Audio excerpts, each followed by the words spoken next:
सभी ने इतना बोला कि आप एक इंग्लिश के पैसेज की ट्रिक बता दो, तो आप सभी के सामने इंग्लिश के पैसेज की ट्रिक मैं आज बताने वाली हूँ। सबसे पहले एक चीज बताना चाहूंगी कि पैसेज चाहे ये पैसेज सबसे टफ वाला मैंने निकाला है, क्योंकि बहुत से लोग बोलते हैं कि इजी वाला तो हो जाता है, तो मैंने सोचा चलो ठीक है टफ वाला करते हैं।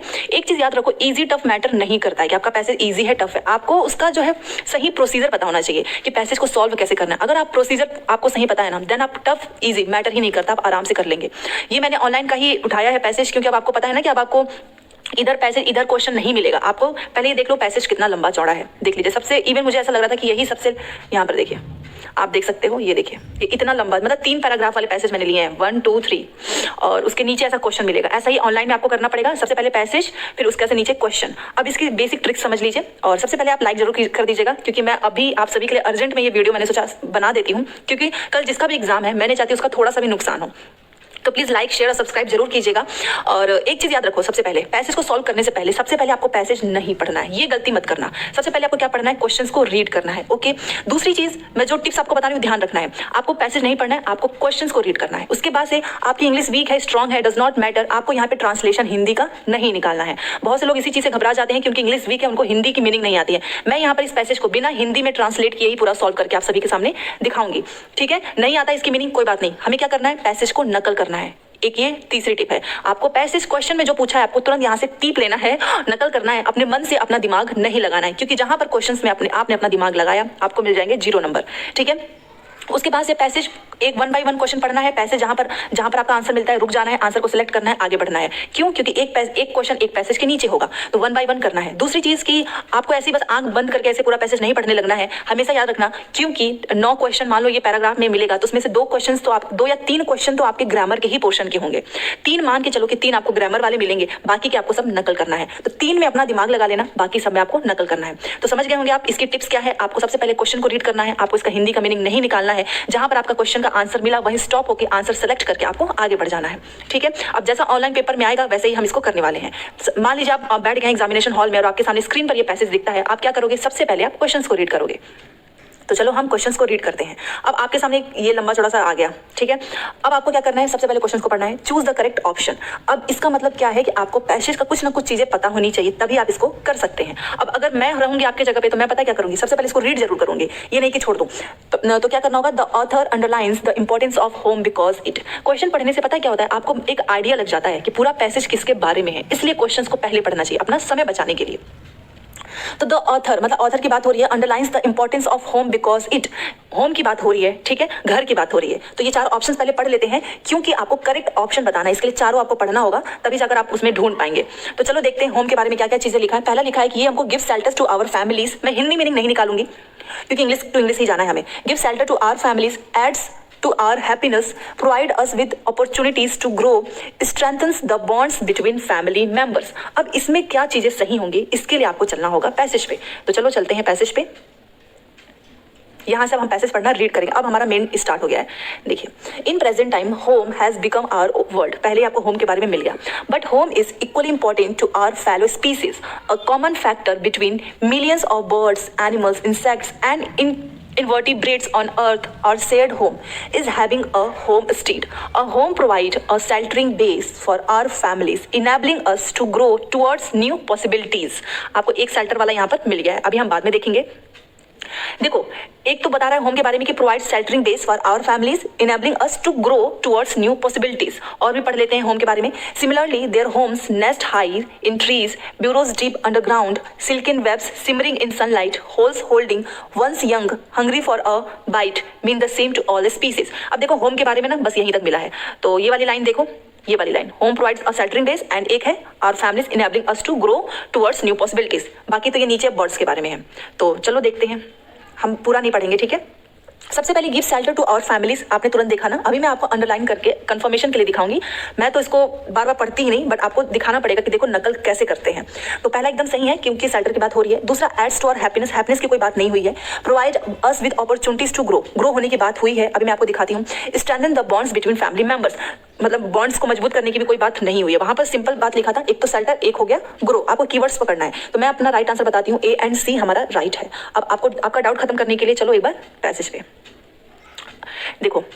शेल्टरिंग, होम क्या प्रोवाइड करता है? शेल्टरिंग, और हमारी जो फैमिलीज होती है वो us to grow towards new possibilities. आप देख रहे हो यहाँ पर family enabling us to grow towards new possibilities. इसके अलावा कहीं पर भी ना तो स्ट्रेंथ की बात हुई है, ना ही किसी और चीज की, ना ही हैप्पीनेस की। ठीक है, मिल गया। और नहीं तो आप जब पैसेज लास्ट में पढ़ लोगे ना, तो एक ट्रिक और आपको बताती हूँ। देखो, क्वेश्चन को करने के दो तरीके होते हैं। एक कि आपको तुरंत आपका सही वाला आंसर मिल गया, आप टिक कर दोगे। दूसरा कि चार ऑप्शन, 1 2 3 4 चार ऑप्शन है, अगर आपको नहीं समझ में आ रहा है ना कि इसमें से कौन सा राइट है, तो आपको ये देखने की कोशिश करनी है कि आखिर में इन चारों में से कौन सी ऐसी लाइन है जिसकी बात पैसेज में बिल्कुल भी नहीं की गई है। समझ रहे हो? उससे आपको ऑप्शंस को एलिमिनेट करना है। तो दो तरीके अपनाने हैं। ठीक है, तो यहाँ पर हमारा मिल गया ना शेल्टरिंग वाला और ग्रो वाला, ये हो गया। अब मैं क्या करूंगी, नेक्स्ट कर दूंगी, यहाँ पर इसको टिक करूंगी और नेक्स्ट करके आगे बढ़ जाऊंगी। जैसे ही आगे बढ़ूंगी तुरंत मुझे फिर से ऐसा पैसेज मिलेगा। अब पैसेज मिलेगा तो मैं क्या करूंगी, सबसे पहले क्वेश्चंस को रीड करूंगी।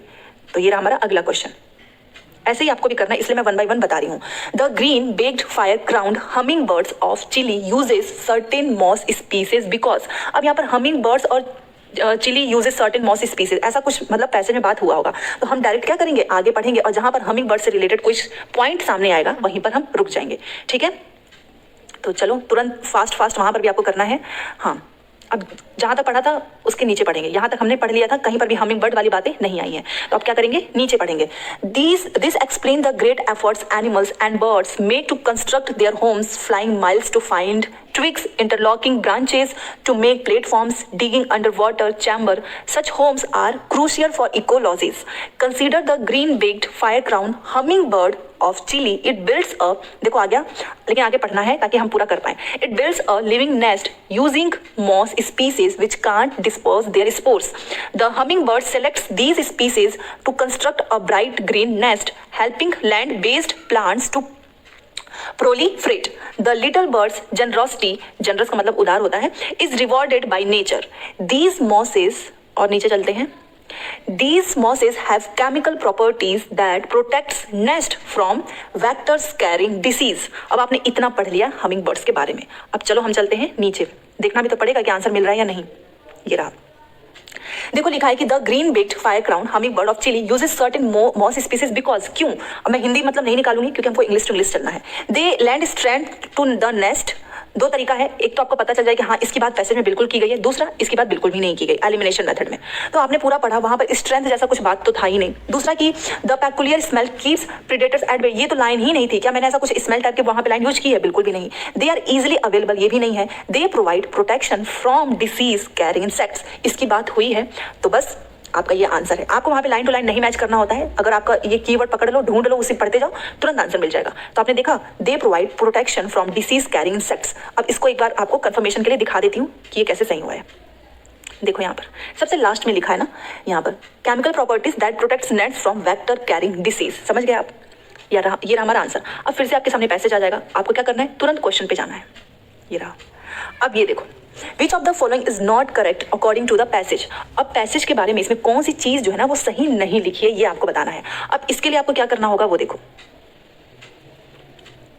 सबसे पहले जो इसमें से गलत वाला बताना है, तो जिसकी बात पैसेज में बिल्कुल भी नहीं की गई होगी वही हमारा सही हो जाएगा। ठीक है ना? तो पहला देखो लिखा है कि bird fly miles to find twigs to build their homes, they make platform by interlocking branches. अभी ये हमने पढ़ा ही है, ये तीनों। They dig deep into the earth to make burrows. अगर आप पैसेज को थोड़ा सा ध्यान से पढ़ेंगे ना तो आपको बार बार भी पढ़ने की जरूरत नहीं पड़ेगी। इन तीनों के बाद अभी हमने देखा है breeding birds are not affected by climate change. ये हमारा जो है राइट आंसर हो जाएगा, क्योंकि ये करेक्ट नहीं है। ये तीनों की बात हुई है। चलो मैं आपको दिखाती हूँ, अपने मन में देखो। अभी मैं आपको दिखाती हूँ, ट्विग्स की बात हुई है, इंटरलॉकिंग की भी बात हुई है और ब्यूरोस की भी बात हुई है। अब मैं आपको अंडरलाइन करके दिखाती हूँ। यहाँ पर देखिए, ये हमारा पहला पैसेज था, ये रहा। आपको उस पैसेज में सबसे पहले हमें जल्दी से पैसेज पे ही जाना है, तो मैं आपको दिखा देती हूँ जो सही लाइन वाली है। ठीक है, देखो वहां पर फाइंड ट्विग्स की बात हुई थी, इंटरलॉकिंग ब्रांचेस, आपको थोड़ा सा क्लियर दिख रहा होगा। हाँ, फाइंड ट्विग्स की बात हुई थी, इंटरलॉकिंग ब्रांचेस की बात हुई थी एंड एक ब्यूरोज की बात हो रही थी। ठीक है, और similarly their homes nest high in trees, burrow deep underground silken web shimmering, इसकी बात हुई ही है। And flying miles to find twigs, interlocking branches to make platforms, digging underwater chambers. ठीक है, तो इस वजह से ये हमारा राइट हो जाता है। इसलिए पैसेज को थोड़ा सा बस ध्यान से पढ़ने की जरूरत है। तो देखो, bird flying miles to find twigs to build their homes and interlocking branches, they dig deep into the earth to make burrows. इन तीनों की बात हुई है, इसकी बात नहीं हुई है, तो ये हमारा सही हो जाएगा। ठीक है, अब चलो अगले क्वेश्चन पे चलते हैं। ये रहा। अब इसमें क्या पूछ रहा है वो देखिए, which paragraph deals with human activities that are posing a threat to birds and animals. अब 3 पैराग्राफ है, आपने पहले पैराग्राफ में और दूसरे पैराग्राफ में क्या कहीं पर भी ये तरीका बता रही हूँ करने का ताकि बार बार पैसेज ना पढ़ना पड़े। तो आपने पहला पैराग्राफ पढ़ा, दूसरा पैराग्राफ पढ़ा, क्या आपने कहीं पर भी human activities threat to birds animals के बारे में सुना है? नहीं सुना है ना। तो आपका इसका मतलब पहला और दूसरा तो होगा ही नहीं, तो कौन सा हो जाएगा आपका 4 हो जाएगा। और ये देखो गलत करने के लिए क्या चीजें लिखा है, 3 ही तो पैराग्राफ है, ठीक है, पहले और दूसरे में तो हमारे कोई बात ही नहीं हुई है, तो इसका मतलब तीसरा वाला होगा। कितना सिंपल है ये, तो आप आराम से कर लोगे, बट फिर भी मैं आपको दिखाना चाहती हूँ कंफर्म के लिए। ये तरीका मैंने आपको बताया कैसे करते हैं, बिना पढ़े भी सही हो जाता है। चलो दिखाती हूँ। सबसे पहले देख लो क्वेश्चंस, ये देखो पैराग्राफ यहाँ पर आप देख सकते हैं। पहले मैं इसको थोड़ा सा छोटा करके दिखा रही हूँ, आप खुद देखिए ना, 1 2 3 3 ही तो पैराग्राफ है, वहाँ पे जानबूझ के 4 कंफ्यूज करने के लिए लिखा है। तो पहले और दूसरे पैराग्राफ में क्या कहीं पर भी आपने ह्यूमन एक्टिविटीज के बारे में पढ़ा है? बिल्कुल भी नहीं पढ़ा है ना। इट मीन्स कि तीसरे में ही होगा, तो बिना पढ़े भी आप कर सकते हो, बट फिर भी मैं आपको दिखाना चाहूंगी कि कंफर्म हो जाए आपको कि ऐसे ही सॉल्व करना है। In addition to ecological insight, nature's home builders so architectural beauty, the weaver bird constructs a nest of interlaced fibres and fronds its hanging palace containing chambers, doorways and corridors. A spider's web looks ephemeral in its delicacy, but experts emphasizes these are constructions of incredible geometry, frames and radii at perfect angles, physics providing precise tension, built with spider silk, a marvel of biology. Importantly, nature's architectures remind us that our homes protect our dear ones and enable the young to begin their adventures of life. But human activity, अब देखिए यहाँ पर आपको दिख रहा होगा human activity, but human activity is disrupting this marvelous sphere. Deforestation, क्योंकि देखो human क्या क्या करता है, deforestation हो गया, pollution हो गया, urbanization हो गया, are eating into the environment. Animals and birds need to build their homes. आपने देखा, बिना आप इसका हिंदी का मतलब निकाले बिना आपको समझ में आ जाएगा कि यहाँ पर जो है कुछ बातें हुई है ह्यूमन एक्टिविटीज की। आपका तीसरा वाला पैराग्राफ सही हो जाएगा, क्योंकि देखो हम जो भी चीजें करते हैं उसके जैसे एनिमल्स बर्ड्स एनवायरमेंट को बहुत हार्म होता है। क्यों? क्योंकि आप जंगल जो भी पेड़ होते हैं उसको काटते हैं, फैक्ट्री वगैरह से पोल्यूशन होता है, अर्बनाइजेशन होता है। आजकल आप देख रहे हो कि हर जगह से पेड़ काट काट के वहाँ पे बिल्डिंग्स ही बनती जा रही है, तो इस वजह से नुकसान किसको होता है? एनिमल्स एंड बर्ड्स को होता है। ह्यूमन एक्टिविटी यही तो होती है। तो आप समझ गए होंगे कि कितना आसान तरीका था बिना पढ़े हुए क्वेश्चन को सॉल्व करने का। तो आपने देखा ह्यूमन एक्टिविटीज की बात किस में थी? पैरा नंबर 3 में थी। Option number 4 is right. और एक चीज याद रखो, वहाँ पे ऑप्शंस का बदलाव होगा तो ध्यान से देखना, ठीक है। 4 2 3 1 ऐसे करके आएगा, तो मैं जैसे मेरा पैरा 4 सही है ना, तो मैं इस पे करूंगी। मैं आपको जस्ट एग्जांपल बता रही हूँ। और यहाँ पर पैरा 3 राइट होगा तो मैं इस पे करूंगी, ठीक है। ये तो ईजी है। और ये चलो अब अगला क्वेश्चन करते हैं। प्लीज लाइक जरूर करना, आप सभी के लिए बहुत ये खास मेहनत किया है मैंने ताकि आपको अच्छे से समझा सकूं। Which of the following words is similar meaning to the word crucial. अब मैंने आपको बोला ना 2 से 3 आपको ग्रामर वाले आएंगे जो कि आपको खुद से करना होगा। अब ये कैसे होगा? देखो ये एक दिन में तो आप नहीं कर सकते, अगर आपको आएगा तो ठीक है, नहीं तो तुक्का लगा देना, क्योंकि इसके लिए आपके वोकैब्स चाहिए होते हैं, वोकैब्स स्ट्रॉन्ग। और अगर आपने पूरे प्रीवियस ईयर किए होंगे ना और उसमें से सारे एंटोनिम सिनोनिम्स याद किए होंगे, देन आप आराम से कर लोगे। अदरवाइज आपको थोड़ा बहुत तुक्का लगाना ही होगा। अब देखो क्रूशियल का मतलब क्या होता है? क्रूशियल का मतलब इंपॉर्टेंट होता है, महत्वपूर्ण होता है। तो इन चारों में से कौन सा ऐसा वर्ड है जो कि सिमिलर है क्रूशियल के? तो वो है वाइटल, क्योंकि वाइटल का भी मतलब महत्वपूर्ण होता है। अब ये मैंने कैसे कर लिया? क्योंकि मैं वोकैब्स वगैरह पढ़ती रहती हूँ, या फिर क्वेश्चंस कहीं पर भी मुझे कोई भी नया वर्ड मिलता है तो उसको मैं एक अपनी डायरी में नोट कर लेती हूँ। तो ये एक दिन में नहीं होता है, इस पर काफी मेहनत होती है। तो आप इसके लिए परेशान मत होना, या फिर आप थोड़ा बहुत ध्यान भी करेंगे ना कि क्रूशियल जैसा कुछ वर्ड है तो इसका मतलब वाइटल ही होगा, महत्वपूर्ण होता है इसका, ठीक है। अब ग्रामर वाले ही हैं, शायद बचे हैं। Which of the following words is the most opposite? अब देखो वहाँ पे सिनोनिम्स की बात हो रही थी ना कि सिमिलर का मतलब मिलता जुलता, और यहाँ पर अपोजिट की बात हो रही है मार्वलस की। अब मार्वलस का मतलब क्या होता है? मार्वलस का मतलब होता है अद्भुत, आपको पता होगा ना, अद्भुत। मार्वलस का मतलब होता है अद्भुत। अब इसमें से अपोजिट वाला बताओ। तो इसका मतलब अद्भुत हो गया, तो ऑर्डिनरी का मतलब सिंपल, सामान्य। हम बोलते हैं ना कितना ऑर्डिनरी सा सामान है, कितना ऑर्डिनरी लुक है। तो ऑर्डिनरी का मतलब समान होता है, सामान्य होता है, सिंपल होता है, और मार्वलस का मतलब अद्भुत होता है। तो एक दूसरे के अपोजिट हैं। चलिए अगले क्वेश्चन पे चलते हैं। ये रहा फिर से ग्रामर। आप देखो इसमें 4 क्वेश्चंस ग्रामर के हैं, तो बाकी के तो क्वेश्चन कोशिश करना कि नकल करके पैसेज में आंसर ले आओ।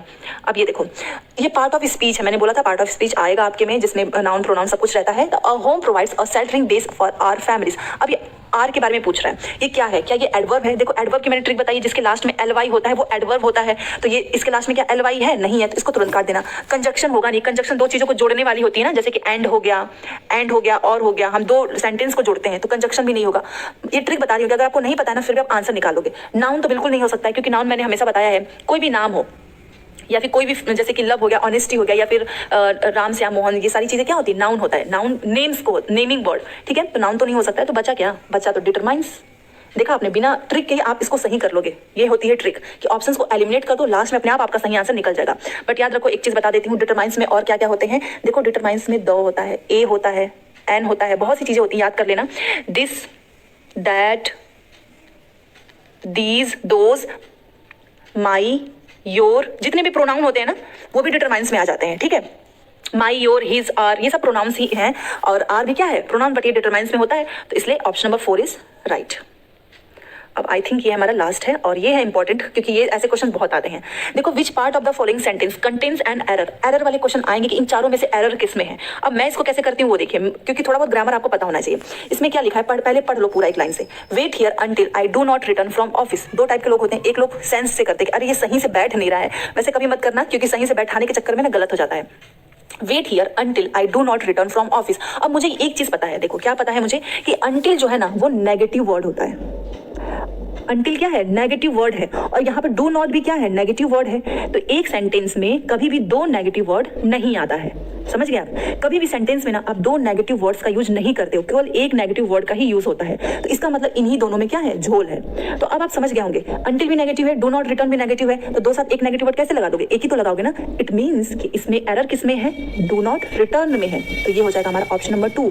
Wait here until I return from office. Do not की वजह से सी वाला हमारा गलत हो जाता है, क्योंकि अंटिल तो हम हटा नहीं, बहुत से लोग बोलेंगे तो इसको हटा दो। तो wait here do not return from office ये नहीं होगा, वेट हियर अंटिल आई, मतलब तुम इंतजार करो जब तक कि मैं ऑफिस से रिटर्न का मतलब वापस आना, ठीक है। तो इसलिए आपको इतना ध्यान रखना, कहीं पर भी अंटिल और नेगेटिव आ जाएगा ना तो आपको एक नेगेटिव वर्ड ही रखना होगा। इट मींस इसका सही सेंटेंस बन गया, wait here until I return from office. ये होना चाहिए था, बट ये डू नॉट रिटर्न हमारा एरर वाला पॉइंट है। So option number 2 is right. मैंने इसका रीजन भी आपको बता दिया क्यों ये हमारा जो है एरर है इस वाली सी में, ठीक है। तो ये थी आज की क्लास, ये इंग्लिश का पैसेज है और बहुत ही शिद्दत के साथ आप सभी को समझाने की कोशिश की है। आई होप आपको समझ में आया होगा। कोई भी डाउट हो, कोई भी दिक्कत हो, कमेंट बॉक्स में लिख दीजिएगा। बट प्लीज जाते जाते एक लाइक और शेयर और चैनल को सब्सक्राइब जरूर कर लें।